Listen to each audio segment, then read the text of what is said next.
Rajendranagar traffic constable Suresh ను CM Revanth అభినందించారు. UPSP prelims కు వెళ్తున్న యువతిని ఆదుకున్న సురేష్ ఔదార్యాన్ని సీఎం ప్రశంసించారు.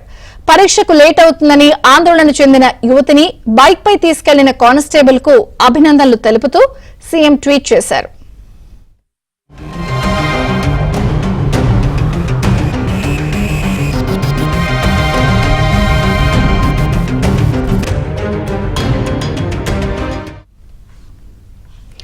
కానిస్టేబుల్ సురేష్ సహకారంతో పరీక్షకు హాజరైన యువతి విజయం సాధించాలని ఆకాంక్షిస్తూ సీఎం ఆల్ ది బెస్ట్ చెప్పారు. సాటి మనిషికి సాయం చేయడం బాధ్యతగా భావించిన కానిస్టేబుల్ సురేష్ నేటి తరానికి స్ఫూర్తిదాత అంటూ సీఎం రేవంత్ ప్రశంసల వర్షం కురిపించారు.